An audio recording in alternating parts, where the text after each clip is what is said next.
Boss ये नया भारत है, देख रहे हैं, सामने सामने बैठा के विदेश मंत्री एस जयशंकर ने सुना दिया कि ये सब नहीं चलेगा कि बगल में जाके आतंक को मदद करो, और उसके बाद नेक्स्ट लाइन में बोल दिया कि एक बार फिर से वेलकम है। जो चिट्ठी ट्रंप ने पीएम मोदी को लिखी है, सबको चौंकाते हुए डोनाल्ड ट्रंप ने पीएम मोदी को एक चिट्ठी लिखी।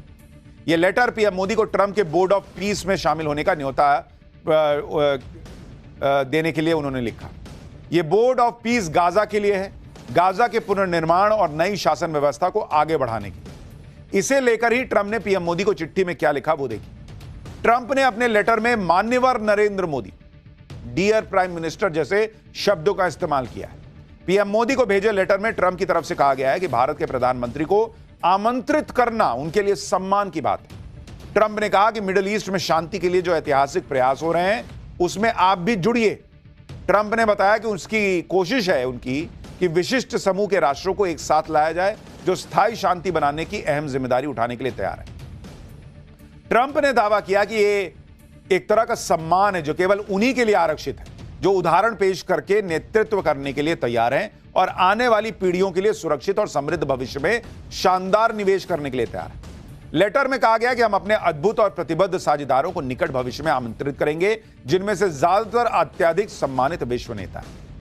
यानी ट्रंप ने ऐसा दिखाया कि उनके बोर्ड ऑफ पीस में दुनिया के बड़े बड़े नेता जुट रहे हैं, वो भारत को भी न्योता दे रहे हैं। लेकिन इस लेटर को इस बात का सबूत भी समझिए कि ट्रंप का बोर्ड ऑफ पीस अब तक अधूरा रहेगा, तब तक अधूरा रहेगा जब तक भारत जैसा बड़ा देश इसमें शामिल ना हो।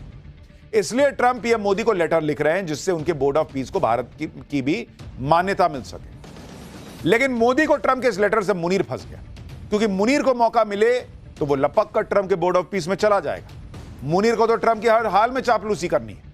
लेकिन पाकिस्तान और मुनीर के साथ खेल यह हो गया कि ट्रंप के बोर्ड ऑफ पीस में आने के लिए पाकिस्तान को $1 बिलियन की एंट्री फीस देनी होगी। $1 बिलियन का मतलब पाकिस्तान के लिए है कि इतना तो आईएमएफ की लोन की एक किश्त बनती है उसकी। आईएमएफ के लोन से ही पाकिस्तान चल रहा है, और पाकिस्तान कहां से $1 बिलियन लाएगा भाई ट्रंप को देने के लिए? पाकिस्तान को ट्रंप को देने के लिए $1 बिलियन चाहिए तो उसे लोन लेना होगा। पाकिस्तान ने हर जगह से तो ऑलरेडी लोन उठा रखा है। ऐसे में ट्रंप की मेंबरशिप खरीदने के लिए कोई लोन क्यों देगा भाई? कहीं ऐसा ना हो कि मुनीर ट्रंप से ही मांग ले कि सर अगर थोड़ा लोन देते तो मैं आपके बोर्ड में शामिल हो जाता। पाकिस्तान के लोग खुद ही कह रहे हैं कि ट्रंप के चक्कर में पाकिस्तान ने अपनी बेइज्जती करवा ली। कहां तो पाकिस्तान के नेता ट्रंप को नोबेल के लिए नॉमिनेट कर रहे थे, और कहां ट्रंप ने पाकिस्तान को उन 75 देशों की लिस्ट में डाल दिया जिनके लिए अमेरिका ने वीजा प्रोसेस रोक दिया है। यानी पाकिस्तान के पत्रकार भी एक तरीके से यही कहना चाह रहे हैं कि मुनीर ने, शहबाज शरीफ ने भाई इतनी जीभ निकाल के तलवे चाट दिए थे ट्रंप। इनका बस चलता चाट के ट्रंप का तलवा छील देता। और ट्रंप ने क्या किया भाई, उसको लिस्ट से ही निकाल के बाहर कर दिया। ट्रंप की चापलूसी के चक्कर में मुनीर पाकिस्तान की शीशा लेदर करवा रहा है, लेकिन भारत ट्रंप को तगड़ा जवाब दे रहा है। ट्रंप के टैरिफ वॉर का जवाब देते हुए भारत ने भी अमेरिका पर टैरिफ लगा दिया। भारत ने अमेरिका से आयात होने वाली दालों और फलियों पर 30% टैरिफ लगा दिया है। अब अमेरिका के सांसद कह रहे हैं कि अरे ये तो गलत है। वो ट्रंप से अपील कर रहे हैं कि भैया इसको हटवाइए। भारत ने पिछले साल 30 अक्टूबर को अमेरिका पर टैरिफ लगाया था। अब ये जो है इसको लेकर अमेरिका में बवाल मच रहा है कि भाई ये तो आप 25% लगाए, इधर से 30% लगे तो नुकसान हो रहा है। ट्रंप टैरिफ से सबको धमका रहे हैं, लेकिन भारत इन धमकियों से डर नहीं रहा।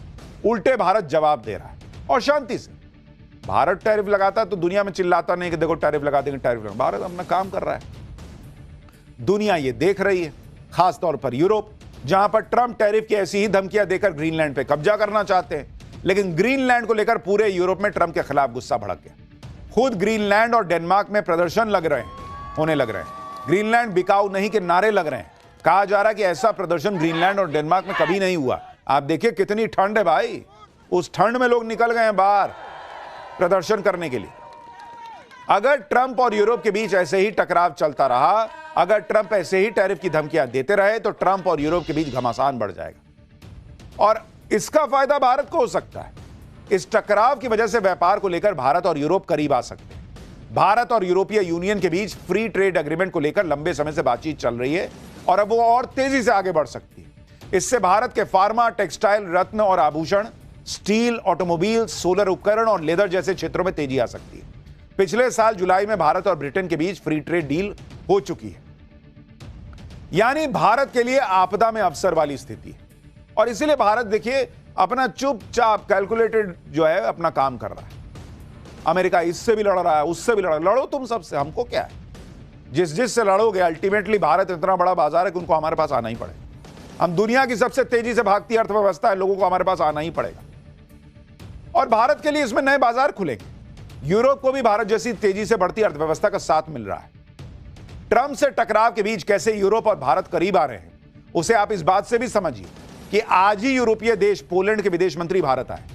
यूरोप के देश भारत से लगातार दोस्ती गहरी करने में जुटे हैं क्योंकि यूरोप को पता है अगर ट्रंप की वजह से व्यापार का नुकसान हुआ तो भारत के अलावा कहां जा सकते हैं। भारत भी यूरोप के साथ व्यापार को बढ़ा रहा है, लेकिन भारत आप देखिए कैसे आज की डेट में बिजनेस करेगा लेकिन अपने हित से समझौता नहीं करेगा। उसका एक और उदाहरण देखिए, भारत देख रहा है कि पाकिस्तान को लेकर किसकी क्या अप्रोच है। भाई आप भारत ने आज पोलैंड के विदेश मंत्री की क्लास लगा दी क्योंकि पोलैंड के नेता पाकिस्तान में जाकर कश्मीर पर बयानबाजी कर रहे थे। इसी को लेकर आज मीटिंग में विदेश मंत्री एस जयशंकर ने साफ साफ पोलैंड को बोल दिया कि हेलो, यह सब नहीं चलेगा कि भारत से दोस्ती और पाकिस्तान के लिए सॉफ्ट कॉर्नर। भारत की सख्ती के तुरंत बाद ही सीमा पार आतंकवाद को लेकर पोलैंड के सुर बदल गए।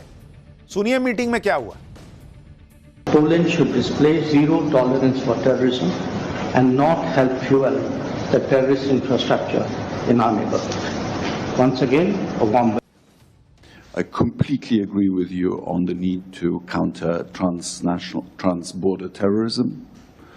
Poland, as you may have heard, has been a victim of both arsons and attempted state terrorism.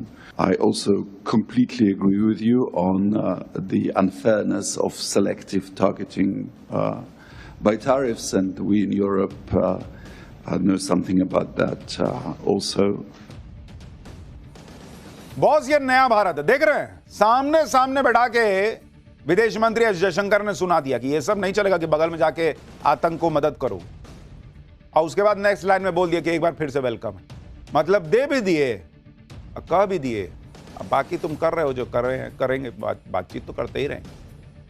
तो नरेंद्र मोदी इस वक्त दुनिया भर की चुनौतियों के बीच भारत को आगे ले जा रहे हैं, लेकिन नरेंद्र मोदी के लिए चुनौतियां सिर्फ देश के बाहर थोड़ी हैं, देश के अंदर भी है भाई। अगला चैप्टर देखिए, पीएम मोदी के संसदीय क्षेत्र वाराणसी में बुलडोजर एक्शन का सच क्या है। मणिकर्णिका घाट पर कौन झूठ फैला रहा है। हिंदुत्व का परचम लहराते मोदी पर एआई वाले फर्जी वीडियो से हमला। राहुल और अखिलेश की टीम पर एक्शन हो गया है क्या।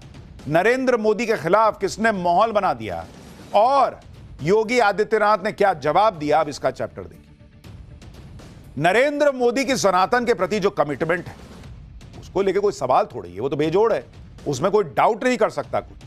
आज हमारे जो बड़े बड़े सनातन के केंद्र, उनका जो कायाकल्प हुआ वो नरेंद्र मोदी ने किया ना बॉस, पिछले 11 साल में। पिछले कुछ दिनों से वाराणसी के मणिकर्णिका घाट को लेकर बवाल मचा हुआ, उसमें नरेंद्र मोदी को अपनी राजनीति में घेरने वाले एक्टिव हो गए। मोदी के हिंदुत्व पर सीधा अटैक होने लगा। जैसे आप देखिए कि वाराणसी में मणिकर्णिका घाट को लेकर एआई वाली फर्जी वीडियो से हमला शुरू हुआ। मणिकर्णिका घाट पर इस बवाल की शुरुआत सोशल मीडिया पर वायरल कुछ तस्वीरों से की गई, जिसमें ऐतिहासिक मूर्तियों और कलाकृतियों पर बुलडोजर चलाए जाने का आरोप लगा। लेकिन मणिकर्णिका घाट को लेकर इस तरह के आरोप जब हदें पार करने लगे तो यूपी के मुख्यमंत्री योगी आदित्यनाथ ने मोर्चा संभाला। उन्होंने मणिकर्णिका घाट को लेकर वायरल किए जा रहे वीडियोज और तस्वीरों को आर्टिफिशियल इंटेलिजेंस यानी एआई से बना हुआ बताया और सनातन के खिलाफ इस तरह की साजिश करने वालों के खिलाफ एक्शन शुरू कर दिया। अब इसके बाद सवाल उठने लगे कि क्या वाराणसी में मणिकर्णिका घाट के नाम पर झूठ फैलाया जा रहा है।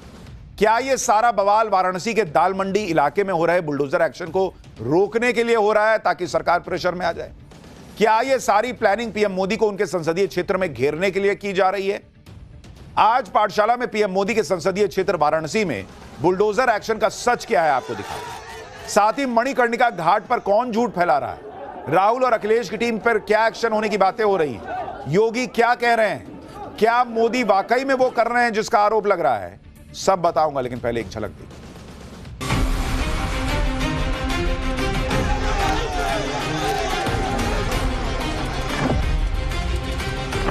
धरती पर किसी राजा ने इतने मंदिर नहीं तोड़े होंगे जितने भारतीय जनता पार्टी ने पौराणिक मंदिरों को तोड़ा है।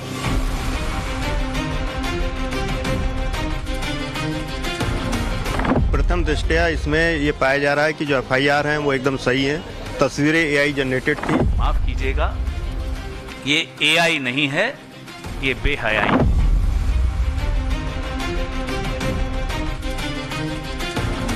मैं चेतावनी दूंगा जो AI जनरेटेड वीडियो के माध्यम से जनता जनार्दन को गुमराह करके और भड़काने वाली कार्रवाई कर रहे हैं।